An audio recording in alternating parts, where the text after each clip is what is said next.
Hello, everyone. This is Apurva from Mom's Belief. I hope you all are doing well. Allow me to introduce our today's guest. It is our great pleasure to introduce to Dr. Gauri R. Chintanapalli.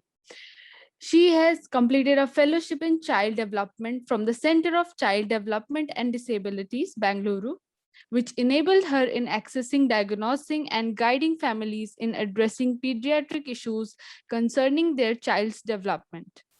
Currently, she practices as a developmental physician at the Aster CMI and a family physician at Canara Diagnostic Center, Bangalore. Dr. Gauri has developed a keen interest in the field of pediatrics and found child development fascinating and has built up skills in helping children who don't follow the normal patterns of growth. In this webinar, Dr. Gauri will be addressing on the topic factors affecting child development. Very warm welcome, Dr. Gauri. Thank you for joining with us today. Now, without any further ado, let's start. Over to you, ma'am. Thank you.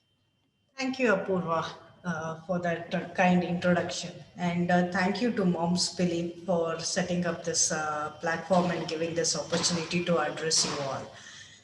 So, again, we are doing here a virtual conference. So, this is all thanks to our ongoing pandemic with the ongoing issues with waves after wave. And I think with this pandemic, all of us are being affected in one way or the other. And a lot of us are being affected a bit more than others as well. So, hope I'm audible to all and visible to all. Okay, so let me continue. So, again, in this pandemic, if we see, at least we have something to go on, we understand what's happening around. Some of us are coping better than the other. But if we look at the children around, so I think they are the worst being affected these days. So they are being at home, not able to go out, not able to play. They're not going to school. There are so many children who are supposed to start school haven't actually even seen children or know what a school is. I mean, haven't been to school and don't know what it is. All they are introduced directly into is this online classes, and they are so many of the children in their teenagers waiting to decide what's going to happen to their future in 10, 12, all undergoing so much stress, so much pressures with all the ongoing pandemic. And even us as parents are facing a lot of issues, what to do, what not to do. And our lifestyle has actually changed so much. But I think with all these changes, there's so many factors, so many things we're not doing right, but we can change. So hopefully with the talk today, you'll get a little insight about what all you can do and what all is necessary for our children. Okay, so with this, let me start. So again, so in the ideal world, so this is how we would like to see our children on the playgrounds, mingling, running around, screaming, shouting, fighting, falling, getting up, and moving on. So, but this has all been hampered at the moment.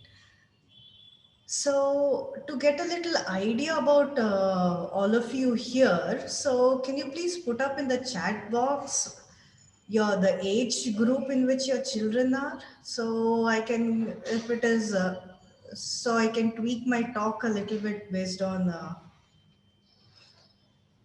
the audience here. Okay, good. So, can the others also please? Yeah. So we are having a wide range of age group. Okay, fine. And again, with this talk, I think with the limited time, I'm going to do how much of a justice possible. But if you people think that you need any particular area covered or anything you're struggling with, please put them up later on in the chat box, or if the Moms Believe team can send out a form so we can cater to what you require for the future webinars. Okay. So we do have a full range of age group. Okay. So thank you everyone. So if we move to the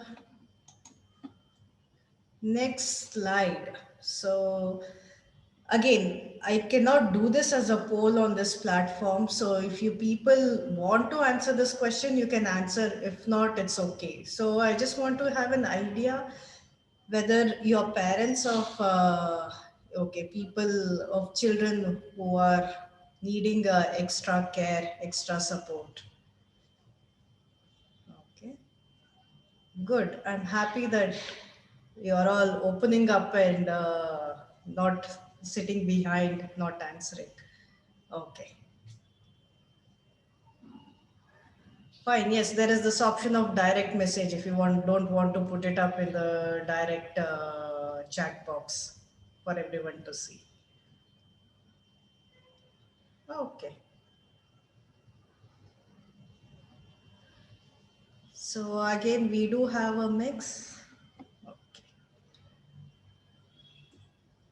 So again, when we are looking at a child's brain development, so we need to be very mindful of the time. So the sooner we pick up problems and we act on it, the better it is for the child's outcome. So if you see 80% of the child's brain is developed by 3 years, and around 90% of the child's brain is kind of developed by 5 years. So there's a very, very rapid growth happening through the infancy, toddler age. So time is of very critical here. So we shouldn't neglect anything. I know when we look at our children, we want them to be normal. We think, okay, my child is fine, but there's no problem with my child. But again, when we are looking at the future, what we want from them, I think it is important to kind of uh, be mindful of this. So again, so if we look at why this first 5 years are important, if you actually see the timelines here at the bottom, can you all see my cursor moving here? Apurva, can you see the cursor moving here? Yes, yes, doctor, I can see. Okay, fine. So is there a way I can disable the, okay, I will disable annotations for others. That will take care of the scribbling, isn't it? Okay, so I've done it. So hopefully that is stopped now. Okay. So if we look at the timeline in this graph here, so this is the years and these are the skills. So if you look vision development, so zero almost till by 2 years, most of the vision development is over. Auditory again, by 5 years you see all the basic development is over. So again, language. So there is so much happening all before 5 years of age. So if you when we kind of see a lot of these children saying, okay, my child is still not talking, what should we do? There's so many people advising, okay, let them go, they're still children. As they grow, they will learn. You did not talk, grandparents say, tell the parents, you did not talk till 3 years, 5 years. But again, it is very, very critical. Maybe the child will start talking. If the child starts talking, there's no problem. It's wonderful. But again, if there is a problem, we should pick them up because it is very time critical. This is the age when they're really developing and need it. And again, each of these areas are interrelated. So if the language comes down, their social, like being able to make friends, express themselves, trying to express what their emotions are, everything is hampered. So one area goes back, all the other areas are also hampered. So again, with this graph, this is like kind of a time sensitive about each area of development. So the basic development of speech, the attachment bonding, so the bonds you make with your child, the joint attention.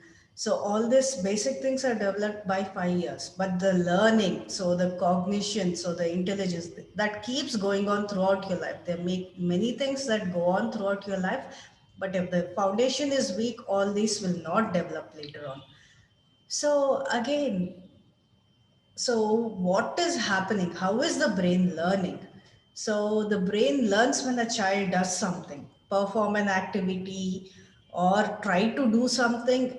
Everything the child is doing, the brain is learning. So again, all there are changes happening in the brain at different levels.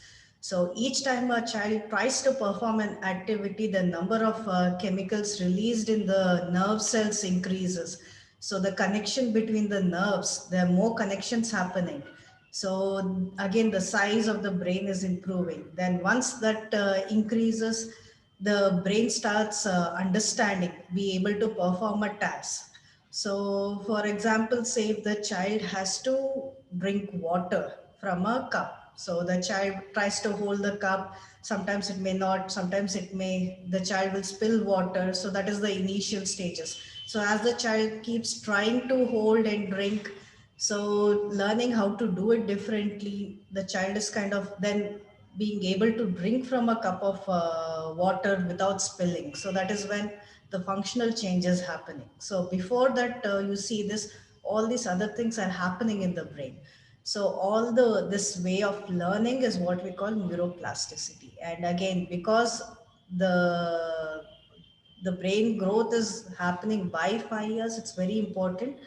Most of the brain development is happening by 5 years. All these connections that is happening, there's many connections happening at this stage.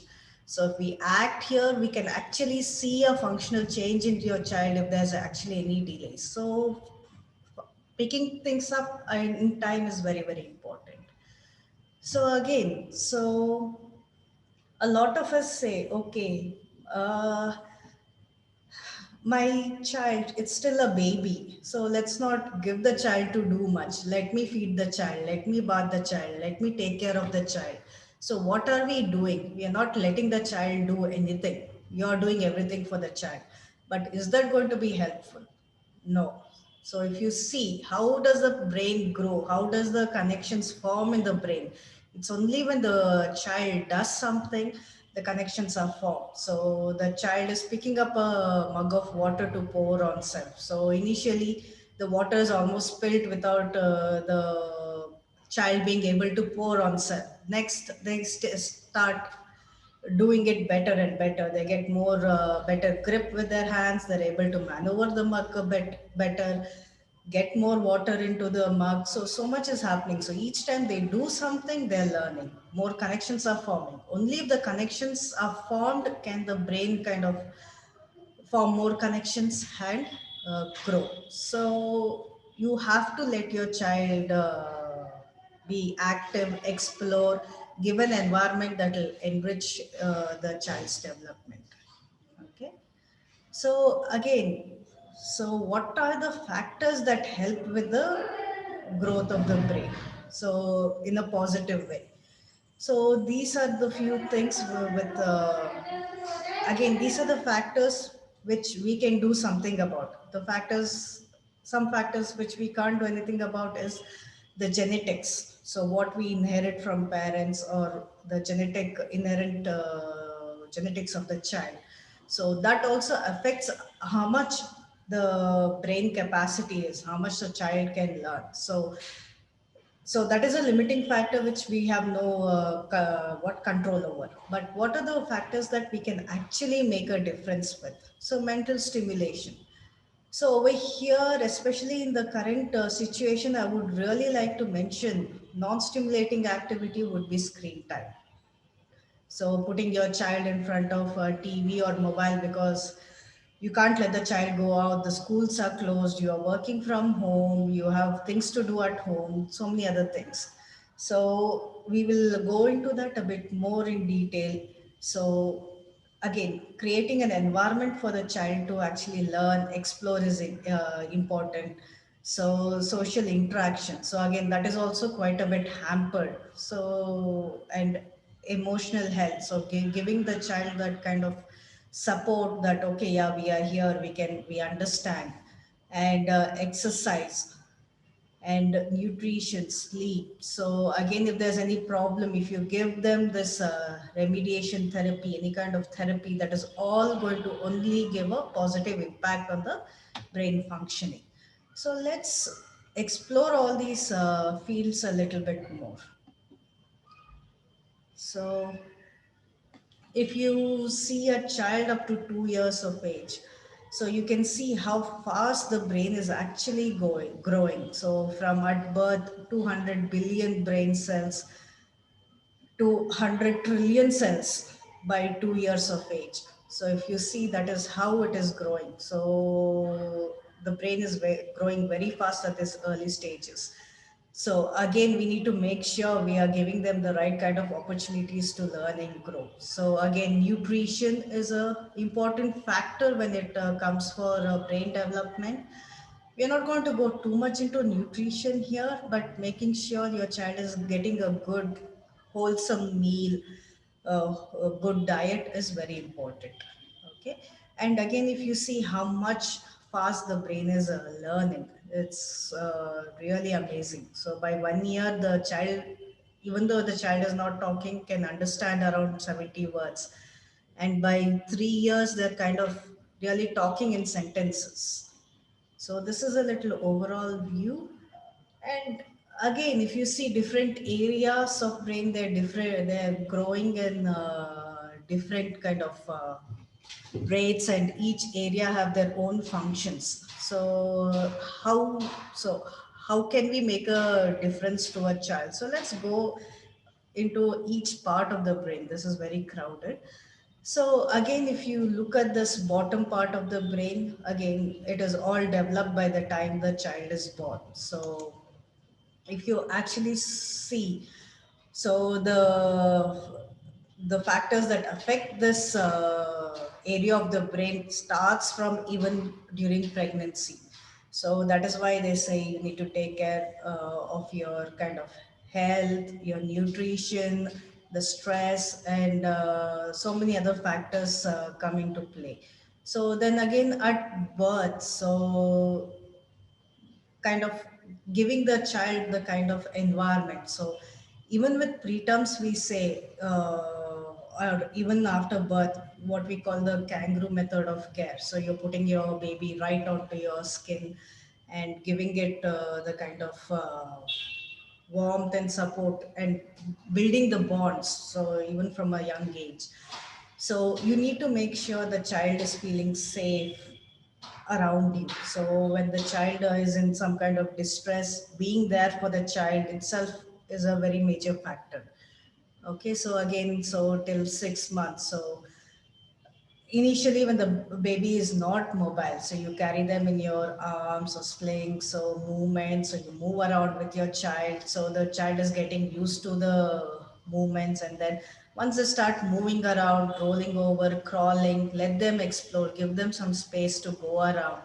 So again, playgrounds, it's so much restricted now. So how much ever, wherever possible, make them space for this movement. So that is how they start developing. They start moving around, they get balance, they fall, they get up, and they do things. So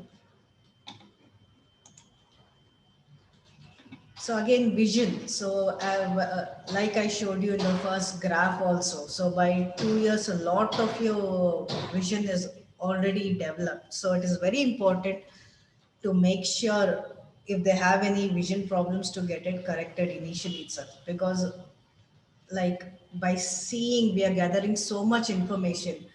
So the brain gets so much information from our sense organs. So the vision is very, very important. So we are looking at what is happening around.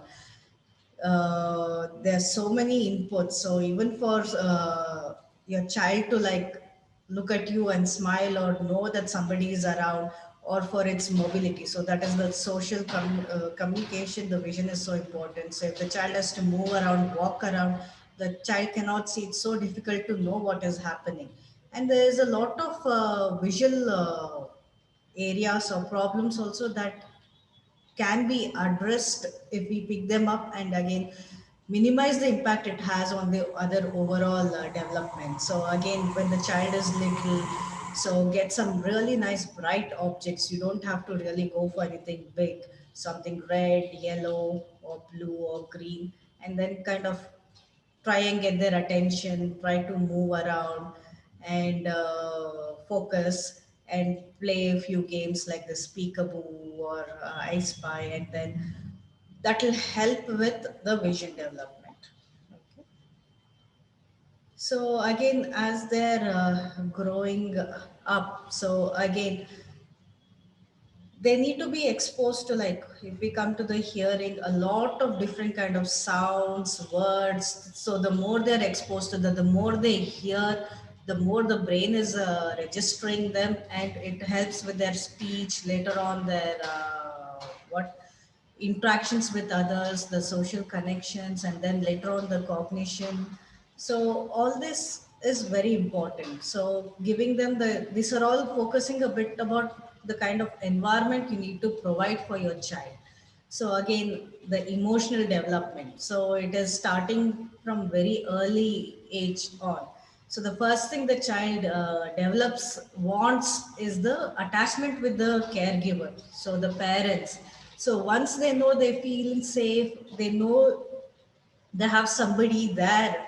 So once that attachment is formed, then they can start going and exploring the outside world, forming connections with other people. So it is very, very important that you spend time with your child, interact with your child, and respond to your child. Be there for your child when your child is really going through bad phases, tantrums, or having meltdowns. So that is very important. So again, if you look at the other area called parietal lobe, where the language is being developed, so the kind of the other senses are being developed. So it is very important to expose. So the storytelling, so getting your child to read very early on is very, very important. We focus so much on writing here, but reading is a very, very important task. So even with that, you're forming a bond by while you're telling stories, showing things, and you're picking up the curiosity of your child when you're opening books, showing them things around. So telling them stories. Again, if you remember our age-old tradition, so if of the grandmother sitting and telling stories to the children or sitting and talking, sharing experiences. So as the children are growing older, sitting around a table and sharing experiences about what is happening. So they also get an idea of what you all as well as adults are going through. So they learn from the experiences. So that is also very important. So again, exposing your children to different kind of textures, different things is also very important. So we go to the next one.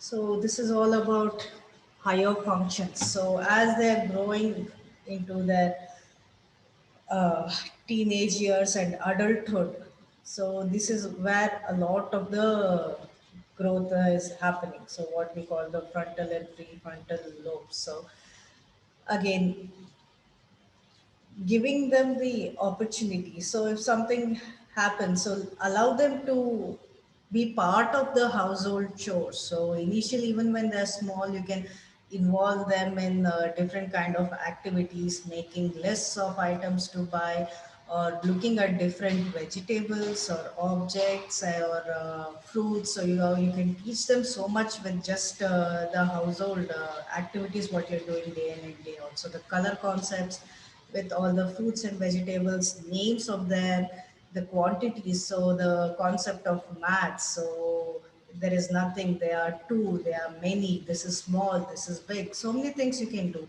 And as you go on to like the older children and teenage children, give them some responsibilities. Okay, now it is your turn to kind of take care of what either the groceries that is coming in or out, or uh, the making a list of the monthly activities in and out. So again, in this teenage years, it's very important. You need to give them, empower them to become an independent adult. So you need to kind of let them start doing a bit more. So it is very, very important. And again, they are also very keen to learn, move out, and do things. So from small things to big things, give them responsibilities according to their age, and involve them with the day-to-day activities that is happening around. So it's not just about academics, or online classes now are just looking at academics, but there are so many other things that are not happening. So we need to look and cater to those things as well. So this is a little brief about what all you can do. So again, because of the time, I can't go into each age group or what things can be done, how you can engage them. But that is something we can take up later on if need be. So again, what are the other things that affect the brain development? So these are all kind of moving on from here. These are all things that can cause stress, and these are factors that can impact. So if it is not kind of taken care of properly, it can impact the brain development. So as simple as sleep. So right now, with all the pandemic, before with school, with routine, with going to work, we all had a routine. So we used to like follow, okay, we have to get up this time, we have to sleep at this time to get up at this time. They were routines. I think with the pandemic, a lot of these routines are so disrupted, including sleep, especially sleep. And this is something that you can easily take care of, and this is something you will be able to manage at home. So sleep. So why is it so essential? Why do we stress so much on sleep? How it is related to brain development? So if you actually see, there is so much happening during sleep. So there's a lot of brain development happening. So during the day, you're playing around, doing activities, learning. So all the learning happens during the day. But this learning that becomes memory, that all happens only in the night. All the connections forming between each different areas of the brain is happening during the night. So if you actually see more than 10 lakh million, so 10 lakh million, it's not even 10 lakh, neural connections are formed per second during the first 3 years. So you can actually see the impact of the sleep on brain development here. And if the child is not getting good sleep, it does impact the child's brain. So it could be cognition, it could be different areas of development. And if you yourself see, if you've not had a good sleep over one night or a couple of nights, how you feel, you can't perform your best, your brain is not thinking well. So that also, and you tend to kind of, even you also have mood swings. The same thing happens with these children also. So the mood, their eating, their behavior all depends on a good sleep. So the factor that affects the child's behavior is sleep. So if that is taken care of, a lot of things can be improved. So again, there are these studies which have shown that lack of sleep can cause problems like attention deficit hyperactivity disorder, problems with learning, so maths, concepts, reading, cognition, and emotional and behavior problems. So, okay, so let me get the chat box. Okay, so somebody has said they can't hear me. Am I audible? Yes, Yes, ma'am. yes, Audio is fine. Okay. So in the chat box, can you all kind of type in what time does your normally your child sleeps? Is my pace too slow or too fast? Apurva, what do you think? I think it's fine. Everyone is writing if you can see. Yes, chat yes, I box, can see right? the chat box. Yeah, While they're yeah, typing, I'm just checking yeah, if things yeah, are yeah. okay.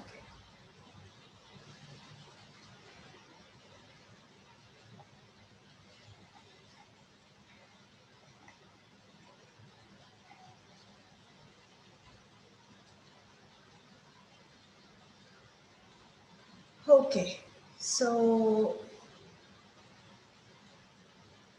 okay, so if we look into the chat box, we can see a lot of them, most of them sleeping quite late. So uh,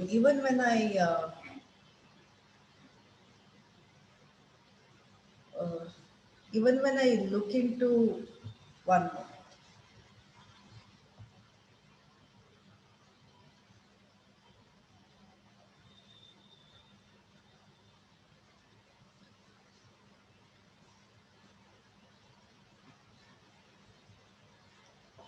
Okay, so even when I see parents and children, even in the clinic, day in and day out, most of them sleep only after 9 or more. Quite a lot of people sleep after 10, 11. And when I uh, ask why it is, so quite a lot of them are saying because of the pandemic, we put them to sleep when we go to sleep, or some even say they're actually watching movies and television along with the children with them.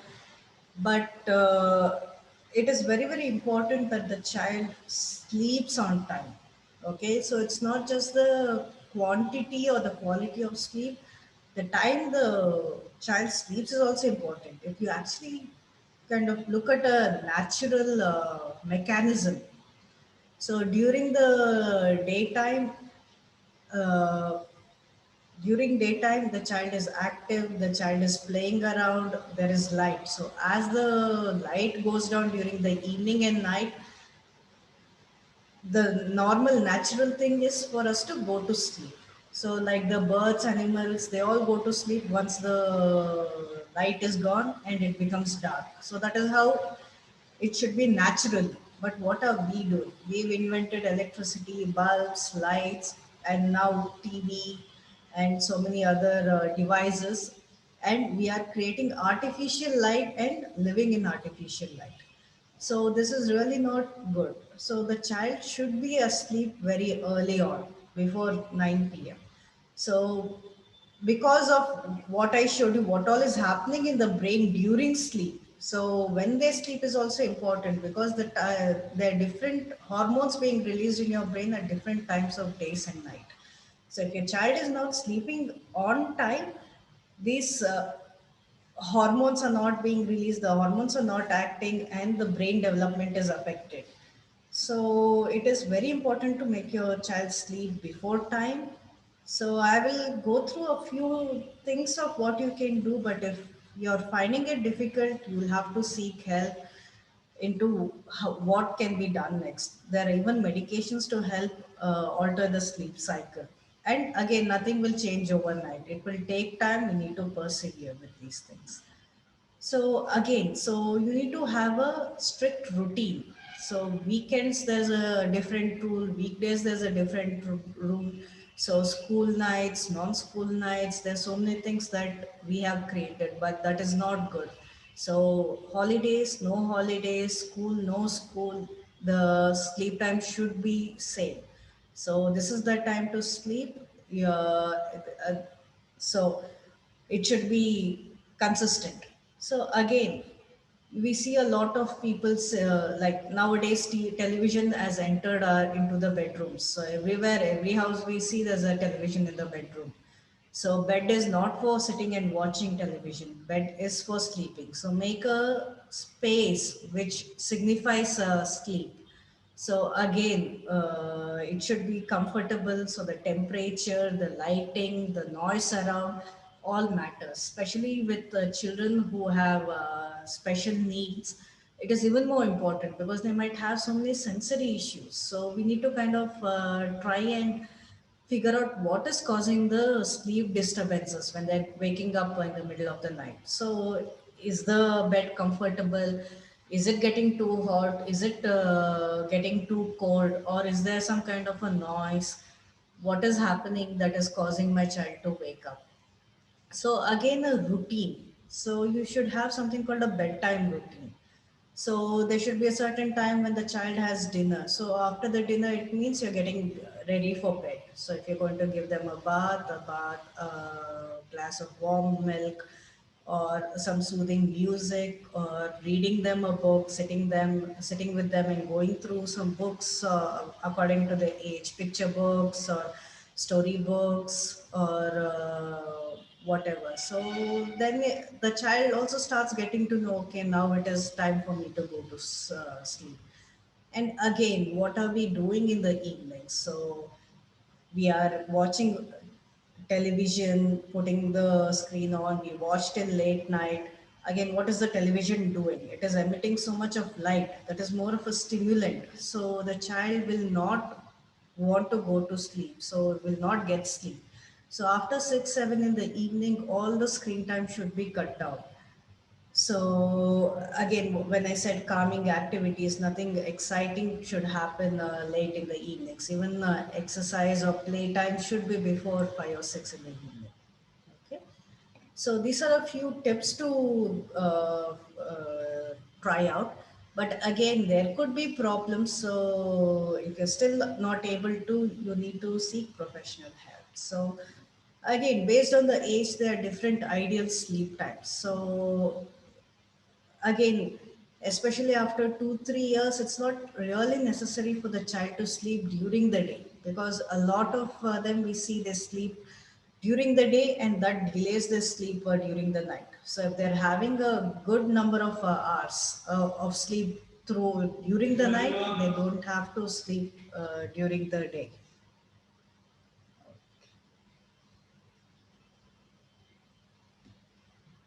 Okay, so fine. So this is kind of the ideal hours. So, and the sleep routine, if because a lot of them I see they're sleeping after 10, 11, 2, even 2 in the morning. You can't just suddenly change it to 10 o'clock. So it has to be gradually done. So if they're sleeping like 11 o'clock, so next day they're waking up at 8 o'clock. So probably wake them up at 7:30, and the next day night put them to sleep at 10:30. So like that. So keep changing the time gradually. Otherwise they will have a lot of tantrums and fall asleep during the day, and it'll be quite challenging to manage. Okay. So let's move on to the next big culprit we are facing. So now with the lockdown, we have all moved on to what is called internet, tabs, mobiles, TVs. So again, this is a major problem that we are seeing that is causing a lot of problems with a lot of children. So these days, because of the pandemic, we are seeing a lot of increase in children presenting to us with developmental delays only because of screen time. So if you can, and who is the culprits here? So if you can watch this.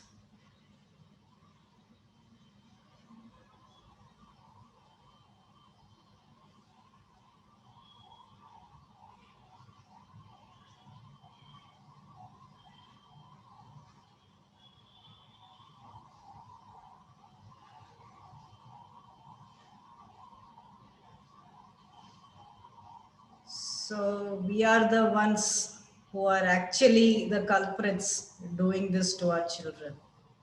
So it is there everywhere. But again, so it has become an essential, necessary evil, is what you can say with the screen time, because everything is happening online now. So we need to set boundaries, we need to set what is right, what is wrong, and we need to cater to what we need, what our children need, but keeping in mind what not to do. So if you see what is screen time, it is not just television. So anything that is making your child just sit and look at something. Okay, so again, when you looked at the first screen when I showed non-stimulating activity. So this is a major non-stimulating activity, which is causing a lot of problem for your child's development. So if you could all again write in the chat box how much of any of this gadgets your child is in front of. Again, obviously, because there's a different age range, it is difficult to say if it is right for your child or not. But I'll come to the screen time guidelines in a minute.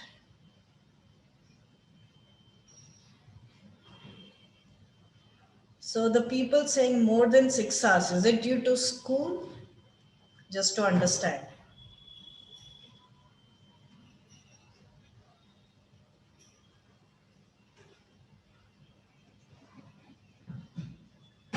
Somebody saying can't see the screen share, but people are okay.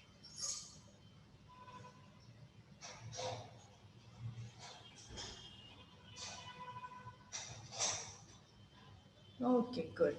So I think majority of the people saying more number of hours I think are due to school time. Okay. So again, so it is what we say a necessary evil. So right now a lot of our interactions with others are happening on screen. Lot of our learning academics is going on screen. Even now we are sitting in front of screens and interacting with each other. So if it is too much of screen time, why we say we shouldn't encourage excessive screen time? So you can see the kind of problems it is creating. So it could be physical. So because they are so much sitting in front of the screen, their posture, there's no activity, it can cause a lot of problems like neck pain, back pain. So eye is getting affected. So weight gain. So because of the screens, as a screen time, I explained it's causing problems with sleep. So when you're allowed, the screen time comes into play here. So a lot of screen time can lead to addiction, aggression, so much of behavior problems the children can have. And again, the other thing, if you see on screen or social media what is happening now, it is all kind of false images being portrayed here, and especially the older children and teenagers, they're getting the they're feeling anxious, depressed, because nothing of what they see on the Instagram or Facebook or other sorry, so many new platforms that are coming. So they look at that and they feel a bit inferior, isolated. So there's so many problems coming up. So it is very important to know what your child is up to, monitor what they're doing, and kind of have a conversation with them with what is the reality. And again, if things are gone unmonitored, there's a lot of people out there taking advantage of not even children, even us. There's so much of cyber crime and bullying. So we need to be very mindful of what our children are doing, what access they have. We need to make sure we're spending some time in the day monitoring their online activities, how long they are in front of screens. Right, these days, all gadgets come up with where you can see the history. You can actually see in which app they are actually spending most time on. So you can actually track and monitor a lot of these things. And before you give your child any gadget, I think this is something you need to make sure you're doing. Only then give your child a gadget. Okay. Now, if we look at what we are talking today about brain and cognition.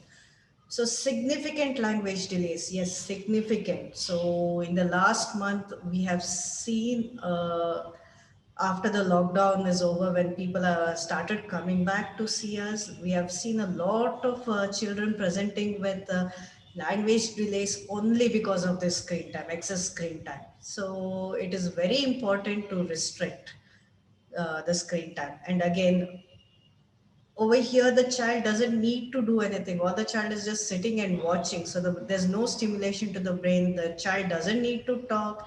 Even if the child wants to say something, it repeats, so it looks at the rhymes and repeats. But is it using that what it's learned in the form of language?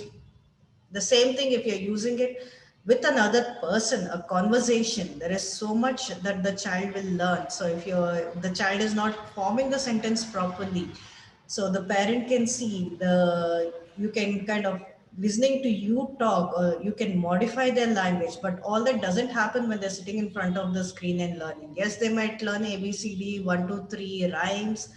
So many parents say my child is learning because of the mobiles or whatever they're watching on gadgets.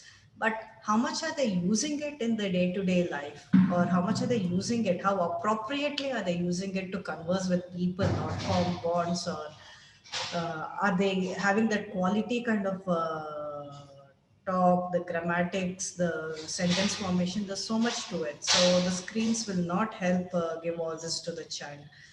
So again, so the parent child interaction is going, the bonding is not happening.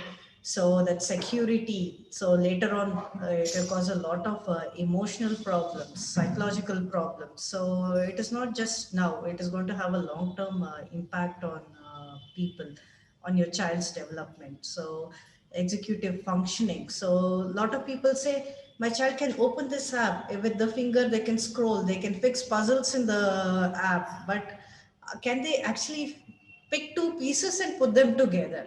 So that will not come while doing activities on an app. So that has to come while they're actually working with things physically. So all this makes a big impact on their future abilities. So again, when I showed you in the one of the previous slides, increase weight. So it is known that extra 1 hour of TB is associated with one extra 1 kg of body fat. So unhealthy. So you're watching TV, you feel like munching, you get something, you sit in front of the TV, especially junk food, and you're eating.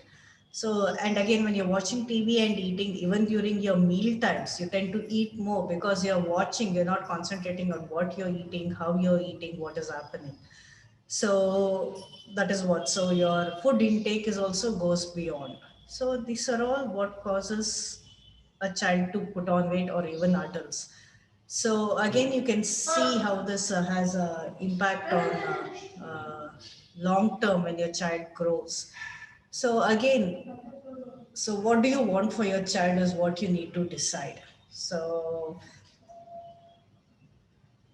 what is the ideal screen time? So less than 18 months, no screen time at all. It has to be all interaction with people around. So 18 months to 2 years, it is very, very limited. So I would say less than half an hour. And again, what you are showing or watching should be very, very streamlined. 2 to 5 years old, it is just up to an hour, and the parent should be watching with the child. So again, it's not just sitting and like looking. So even if you're like sitting with your child and watching something, you could have an interaction with the child and know what is happening. Okay, so that is something that can happen. And then 6 years or older. So especially now with the online classes, it's very difficult to like say I don't want my child to be on the screen for more than so many hours. So trying and limiting their time to certain how much ever possible, and monitoring what they're doing on the mobiles or computers or gadgets, so that is very important. And when you come to the older children, like adolescents, it's very important that you sit and have conversations with your children. It cannot be like, no, you cannot do this. That will not work with your teenagers. So it has to be a dialogue, understanding. So you need to empower them to make the right decisions, rather than you making decisions for them and they don't like it and they start having behavior issues. So again, how do the children learn? They look at what's happening around them. So you as parents sit and watch TV or have your phone in your hand while eating. the children will want to do the same thing. They will know, they will say, you are doing it, why can't I do it?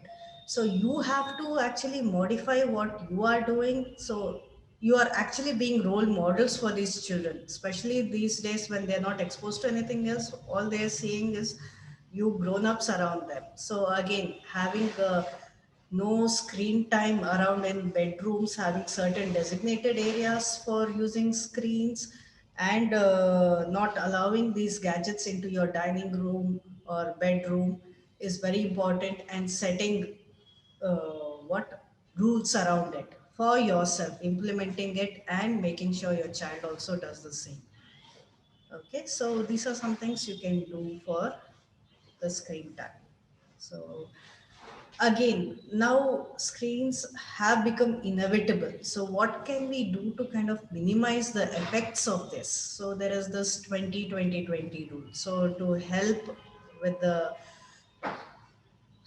for the health of your eye. So every 20 minutes, you should be taking a 20-second break and looking at something really far off, that is around 20 feet away from you.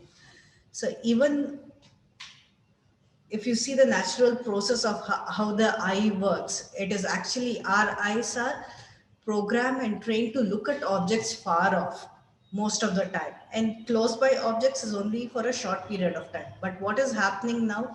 We are looking at something very close by to you all the time. So what is this causing? It is causing a lot of strain on your eye.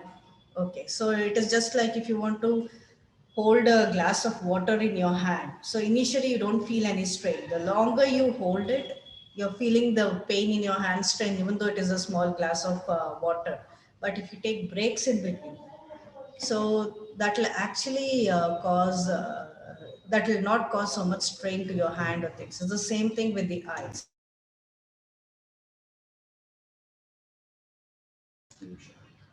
Okay, so this is very important for you to follow the 20-20-20 rule. So then the other physical constraints that come up. So you need to follow certain postures and take breaks, stretch out in between to lessen the physical constraints of the screen time. Okay. So again, so now with so many things happening, there is so much of stress levels around. So it could be something that's happened in the house around with all this COVID situation, or not having access to going to school, feeling locked out, isolated, or it could be loss of somebody in the family that has happened. There's so many things that are causing a lot of stress these days. So it is very, very important to make sure that the environment is as much as possible stress free. Only when you're happy is when you can learn. So anybody under stress, you yourself, you have a deadline, you need to perform. So how much are you able to like really perform your best? So that applies to children also. So what are the few things that you can do? So these are what we call the happy hormones. So have a bit of physical activity. So physical activity is not only for what putting down weight or anything. It is also helps with naturally increasing your happy hormones. So any form of physical activity. So if you can go out, okay. Even in the house, you can do things like skipping, or there's so many. So you can use the kind of screens and videos that are available online to do exercises. So utilizing that in the positive way. So having pets or whoever you have, kind of making time to spend time with each other, and kind of whatever is happening, you need to kind of look at all the positives and highlight them. So say, telling your children, oh, you did this today, I'm so happy that this was much better than yesterday, so the way you handled this was very good. So it is kind of a motivating factor as well. So again, instead of using all this television to watch all the news and media which is causing a lot of stress, instead of that, use it to actually watch something relaxing and taking your mind off things. So again, so encouraging your children and complimenting them. So for anything that they're accomplishing is very important. And for looking after children, so is it just their stress levels that cause or impact what is happening? No, it is even the people around. So if you as parents are stressed, they can actually see it and feel it. That also has a negative impact. So it's not just the children, even you yourself have to follow things and make sure you're minimizing your stress levels as much as possible. So it doesn't just happen, okay, you're happy or you're sad, it doesn't affect my mood or how I feel. So it is all as a unit family that you'll have to incorporate. So a lot of things like we've talked about sleep, exercise, we haven't talked much, but WHO says you need kind of 3 hours of exercise for a child every day is ideal recommendation. So again, if you see that that is not happening anywhere, so again finding ways of indulging in this meditation, uh, mindfulness. So you have these gadgets, internet, use it for the right things. Have a video chat with a family member, talk to them, and avoid the media, the negative media, because they just exaggerate and put things out. So you need to kind of streamline about how much and what you're going to take into account and how you're going to change. So eating, nutrition we spoke about. So connect with nature again, like the walks or going out for a run or anything. So again, you can learn new skills. So during the pandemic, you're inside. If you had some hobby that you've not been doing, get it out. The when you do something or achieve something, the kind of pleasure, the kind of satisfaction you get also actually helps reduce your stress. So all these are a few factors. Again, we can not, I couldn't go into how much more we can do in each area, because again, if you actually see, I think I've taken up most of the time. So this is like an overview of what you could do and what all you need to consider and what all you can actually change. So if there's anything uh, more to add on or any particular topics, we can actually kind of reach out and we can do more kind of sessions. So stress management could be something like that, or how to be more physically active, screen time, how much and what else can we do. So we can take up individual things, but the main thing is if you find any problem, please seek help from the professionals. Don't delay. Okay. And only together, only with your parents' help is what we can, that we can make a difference for the children. So again, this is where in Aster is where I work. So we have a comprehensive team working here under one roof. So if you have any problems, please do connect with us. So we have pediatricians, we have Niku there. So I'm a developmental physician working here. We have a pediatric neurologist, ophthalmologist, ENT, and we have all the wide range of therapies happening here. So it could be speech to sensory issues to physiotherapists to psychologists, clinical psychologists to help with behavior therapy, vision therapy, everything we have. So if you need to reach out to us, this is where you can reach out to us. Okay. Ma'am, we have So some questions in the chat box. yes, so let's move on to the questions. Fine. Let's go from.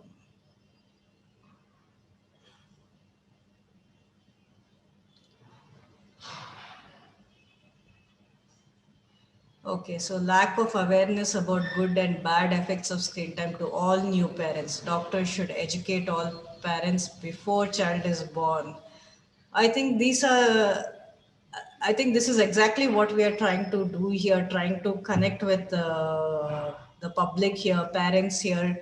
But I do agree, this needs to be more publicized. Again, if you actually see with the screen time, there's so many articles coming out everywhere. So it is increasing, but I do agree. I think that is something that has to happen. Okay, so there's another query. My kid cries and hits, and I don't understand why. How to find trigger? He is 9 years old, non-verbal autistic child. Okay, I think this is a very common thing that we see around, especially with special needs children. Like you say, the child is non-verbal. So how is the child being able to communicate? So is there a way? So kind of nowadays there are so many other ways of communicating. You can put up charts around what we call PEC system, or there are online apps that help with the communication between the child and the parent. Because as you can say, you can't understand why. That is because we don't know what the child is going through, because the child is not able to communicate. So again, we can see the kind of impact if we don't, if we are not able to address the communication and the language needs of the child in a young age. It can lead to such kind of behavior issues. So again, it is, I cannot definitely say in one go why this is happening. So it is a process of seeing what is leading to this situation. So what has happened, the setting. So if the child has had enough sleep, is the child had good food intake? If not, that can make the child more cranky. So those are some setting situations that could lead to more behavior problems. So you need to see what happened just before the incident, keep a chart, and what happens, what you do, and how the child calms down. And it is a process of analyzing these events which will lead us to understand why this is happening and how you can modify. So if you're having a lot of problems, do reach out, we will be able to help. So it is very difficult to say in 2 minutes why this is happening or how you can help. So it is a complex process, it will take time for things to change. So this is where you would need professional help. Okay. Sometime we found the children are not watching appropriate things, and will it be good to directly talk to them or simply ask them to stop, as convincing them at that point is not come out result. Okay. Okay, so yes, so what I was trying to explain. So it is good that you, first thing is, it is good that you've understood and you're monitoring your child, what they are seeing, what they're not seeing, and you know what is happening. So that is a very good thing that is happening here. But again, you need to kind of sit and explain to them. And again, around screen time, like we spoke about, I told you about behavior problems, aggressiveness. So when they're looking at it, they don't want to come out of it immediately. So at that time when you try to explain, yes, it will not work, because they're feeling very angry, they want it, they want that satisfaction, what you call gratification. So if you take it out, they feel very upset about it. So it has to be a slow process. So initially, when you're giving them screen time, you have to set rules. So you're going to only get this if you're going to only watch for so much time. And then before the time is up, not at that, when the time is up, that you say, okay, enough, now stop, give it back. So you need to keep warning them from 10-15 minutes before itself. Okay, this much time is over, this much time is left. So that sets in their mind, okay, my time is coming to an end. And again, when you take away like this, you know it is inappropriate, so you can't let them continue watching. So you do tell them, if they don't listen, you do take it away. But when they're angry at the moment, when you say, only things will escalate. So let them, give them time to calm down. And after, once they calm down, at that time itself, you have to sit and explain and have a conversation with your child. So when, even us, when we are very angry, if somebody tells us, we are only going to shout back at them. So it's the same thing happening with your child as well. So at that moment, when they're really very angry, whatever you say is not going to have any impact. Let them calm down and sit and have a conversation with them. But Again, after calming down, you don't just let it go and talk to them another day or another time. That conversation has to happen at that time once the event is over and once the child calms down. How to handle oversensitive and emotional child 13 years old? Uh, Again, there is no simple answer here. We need to kind of understand how much is the child able to understand what is going on in them. So again, to kind of handle or understand what is happening. So there are different steps. So first of all is your child any age able to understand what is happening? So being aware of what is happening to them, aware of their emotions. So only once they're aware of emotions can they start regulating these emotions. So how do I handle it? So again, it's about, if the child is not kind of opening up or talking, when you say why this is happening, what is happening, it may be difficult for the child to open up. And again, 13 years old, being at home, the again, coming into teenage years, they're not exposed to their peers, they're not having that communication. A lot of these children are more connected to their friends than their parents. So that is also happening. And again, they might not be, because they're sensitive, they might not want to open up and tell you directly what is happening. So the other way of starting conversations is having a sit around and talking about what you are feeling. Like if something has happened at your workplace or at home, you feel upset about something, that they need to understand it's okay to feel all these things. It is and these are what is happening, this is what you're feeling. And then you can kind of start sharing that, okay, this is what I did, but this happened, so what do you think I could have done? So that opens up, and then they feel like, okay, this is okay. So it's okay to feel like this, it's not bad, but even I can share, it is okay. So these are a few ways of trying to help them open up and talk and help them understand. And then you can again, just instead of saying do this or do that, you can give them open-ended questions. So how do you think you want to handle this? Or if they're not able, then give them options of what to do. So you're opening up avenues and empowering them of how to take control, rather than telling them this is not how it is, this is how it is. So that is a few ways. Again, in spite of all that, you're still struggling, then you would need a psychologist help to understand what is happening, why she is feeling like this, and how things can be modified. Okay. Please share, suggest more effective ways to educate students to understand the importance of online education. I would like to know, I think this is something I would like to understand, if this is from a teacher, is it, or is it a parent, or is it a parent to somebody who's actually not able to sit and concentrate in front of the computer for online classes? Because it all varies with that. And I think this is a whole topic in itself. So if shall we come back to this at the end if time permits, and let Miss Usharani speak about it? So we'll come back to this question. Remind me later. You can kindly elaborate the sleep and autism. Yes. So again, special needs children, especially autism, we do know that these children are more prone to have sleep disturbances, sleep problems. So either they're not able to sleep early, sleep late, or they do tend to get up in between a lot of times during sleep. So again, we need to understand each individual child's situation. So what is happening? What is the pattern of sleep during the day? What is the pattern of activity during the day? So is there any kind of structured physical activity happening in the evening, or are they sleeping very late in the afternoon? And are they having any sensory issues? So are they sensitive to touch, where the blanket or when they roll around, that sensitivity is kind of waking them up? Are they sensitive to noise or change in temperature? Or they kind of want that warmth or feeling of somebody next to them or not?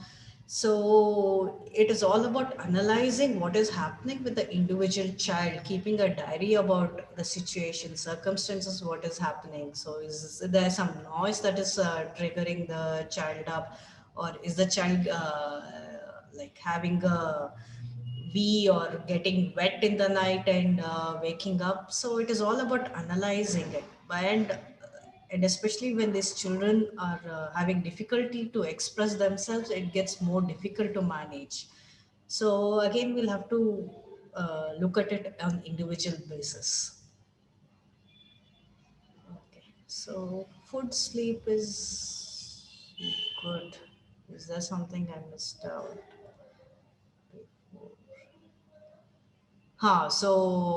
Miss Sapna Goswami. So sleep and food is good with the management of behavior, but we'll have to understand why the behavior situation is happening. Then only we can take it forward. Okay, my child is very hyperactive and not understand if I give him any command. So again, we need to first understand why this hyperactivity is. So is it a sensory issue or a behavior issue? So is this child having hyperactivity disorder, or is this hyperactivity due to a sensory issue? So if it is a sensory issue, the kind of therapy is different. But if it is a issue with hyperactivity, so it is all about having a structure to their day, having rules, using start charts rather than giving a command. If you keep saying no, no, no, don't do this, the child is only going to feel like withdrawn, that they can't do, frustrated, and the hyperactivity actually increases. So having some kind of physical structured activity will help their hyperactivity to calm down. And after that, if you give some activity to do or academic things to do, they will be able to sit better and concentrate better. So that is one of the thing. But if it is not reducing, uh, we can help with the behavior management. If that doesn't help, there are medications to help with the hyperactivity. Okay. So my child is 3.5 years. She's good in all other activity, but she speech only mama, papa, all other activity done by action. So, okay, first thing over here we need to understand is, has a hearing test been done? Is there a problem with hearing? Next, we'll have to kind of have an in-depth assessment if it is just an inability to express herself, or if the child is unable to just express with the words, or is it all interrelated? If there is just speech delay, or if there is communication delay, language delay, only then we'll be able to guide in how this can be taken forward. 3.5 years, they should be able to kind of talk in sentences. So this is definitely quite a bit delay, and you will need professional help. Okay, self and repetitive talking, how to tackle. So this is something what we called echolalia. So again, this one will need kind of training to kind of be able to help further. What to do if 8-year child is not ready to stay with mother, father, but feel good with other members of family? Again, we need to kind of assess why this is happening. So we'll kind of what is the reasons the child is not wanting to stay with the mother or father. So what is the kind of parenting styles, what is the kind of circumstances around?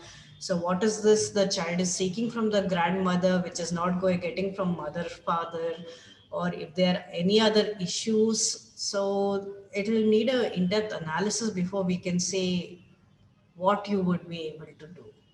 Okay.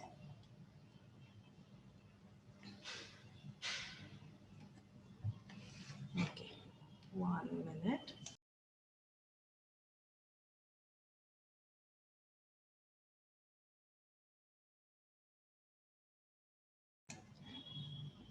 So my kid is experiencing epilepsy-like situations 2 to 3 times in a year since 2 years. EEG and other tests are normal. What it could be? He vomits dinner and faints and resuscitates after 19 seconds. Okay, so again, this is something that I wouldn't be able to answer here. So again, if you have best to see a child neurologist, make sure there's no neurological problem. If there's no neurological problem, the next thing would be to assess and analyze for any behavior issues here. Okay. My child is 7 year old. He speak only needed. How to teach him communication? So again, this will have to be done by, you will need a professional guidance on how to do this, how to kind of inculcate that social skills. So it's all about social skills training. So it's about teaching them like how to reciprocate. So you can either do role play between different parents, or if somebody says something, how you can kind of reciprocate, or what are the ways you can talk back in, and if they once one person responds, how the other person is responding. So that is called role play. The other thing is about stories. So 7 year old, so you can definitely sit around and talk about what social stories. So you can bring out books like Panchatantra if you are going for our own things, or other social stories. So you can read to the child and kind of ask questions around it, or explain why this person is reacting in a certain way. So why this person said this. So in that way, you're trying to kind of teach your child about how to kind of what is happening, and how to kind of react in each situation. And if you're still struggling, you can kind of come over, we'll be able to help you. And the other thing is, when a child is kind of talking, so does the child understand? So if you react in a way, what is happening in the other person's mind? So how is the other person thinking about what is happening? So what could be happening?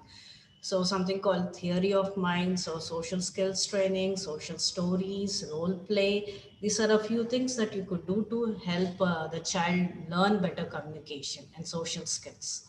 Okay.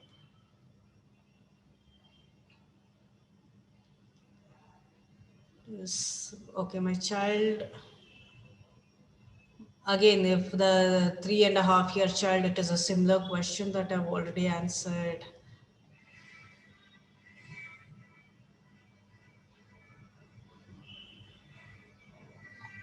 Okay, my child is 6 years old with delayed development of speech. She got stem cell therapy. After that, her behavior and anxiety develops. Stem cell treatment worsened her overall development. More harm done and disrupted. Okay. So again, with stem cell therapy, we don't have proper solid evidence that it is actually a wondrous treatment. So with the speech delay development, behavior delays, again, these could be a coincidence that these behavior things have started since the stem cell. We don't know how the child is taken up about what the experience about the stem cell itself that is causing the behavior anxiety, or because any other thing. So what I would say is, any delays, the only way of treatment is with therapy. The child, you need to teach the child, you need to help the child form connections in the brain. Only that way is how your child is going to get better or learn.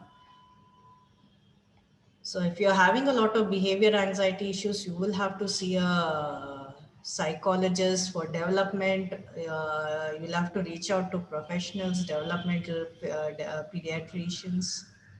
Okay. Okay, ma'am. Okay. I think we can take one last questions in the chat box. So Okay. Meena Agarwal. Nile is 3.5 years, no speech, but always crying if he is not given what he wants. No speech, but always cry. Again, so he's not able to express or anything. Again, we don't know if he's able to understand if you're saying why you're not giving him what he needs. So we will need to again assess and see what are the problems that is going on. Okay, it might be the frustration of not getting what they want and not able to express what they want, or have what they want, understand what you're trying to say. That could be why the child is always crying and having behavior issues. Thank you for your answer, ma'am. I think we have already exceeded the standard time. Yes. And all the participants, if you have any more questions, you can always mail us at the contact@momsbelief.